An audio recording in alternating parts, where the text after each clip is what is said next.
Hey guys, welcome back to Kandala Sandhya 7551. Please like and share and comment అండి, subscribe తప్పకుండా చేయండి, ఓకేనా. So ఈ వ్లాగ్లో ఏంటంటే చామగడ్డ ఫ్రై అంటే చాలా టేస్టీగా అండ్ యమ్మీగా ఉంటుంది. ఈ ఫుడ్ అయితే మా ఇంట్లో అయితే చాలా ఇష్టంగా తింటారు. సో మీ ఇంట్లో కూడా ఇలా తింటారని అనుకుంటున్నాను. సో ముందుగా వ్లాగ్ వచ్చేసి చూద్దాం.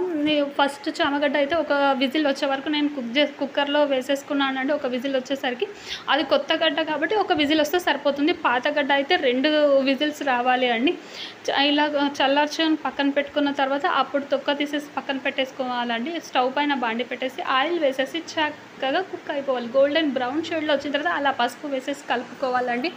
ఇలా పసుపు చేసి కలుపుకున్న తర్వాత ఒక 1 మినిట్ అలా వదిలేసిన తర్వాత 1 టేబుల్ స్పూన్ ఉప్పు పట్టింది, 1 టేబుల్ స్పూన్ కారం వేసేసుకున్నానండి. ఎందుకంటే మేము కారం చాలా తక్కువ తింటాం, అందులో క్వాంటిటీ కూడా చాలా తక్కువగా ఉంది కాబట్టి ఇంకా తక్కువ వేసుకున్నామండి. 1 టేబుల్ స్పూన్ కారం, 1 టేబుల్ స్పూన్ ఉప్పు వేసేసుకొని చక్కగా ఫ్రై అయిపోయింది. చూడండి ఎంత బాగా ఫ్రై అయిపోతుంది. అలా ముందుగా పసుపు అయితే అస్సలు వేసుకోవద్దు ఫ్రైలో, ఎందుకంటే అది టేస్టీగా ఉండదు.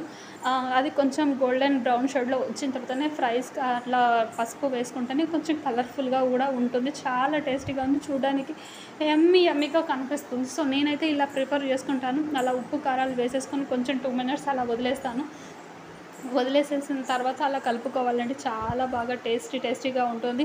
ఇది ఇంకొకటి ఏంటంటే చామగడ్డ కొంచెం జిగురుగా ఉంటుంది. అలా జిగురు కూడా ఉండకుండా ఫ్రై చేసుకోవాలి కొంచెం బ్రౌన్ షేడ్లో. ఊరికే కలిపితే కూడా అంత విరిగిపోయి ముక్కలు అంత ఎట్లో అయిపోతాయి కాబట్టి అలా ఎక్కువ కలపకుండా అలా పక్కన పెట్టేసుకోవాలండి. అట్లా కొంచెం గోల్డెన్ బ్రౌన్ షేడ్లో వచ్చిన తర్వాత కొంచెం కొబ్బరి పొడి అండ్ కొద్దిగా ధనియాల పొడి వేసేసుకొని మంచిగా కలుపుకోవాలి అండి.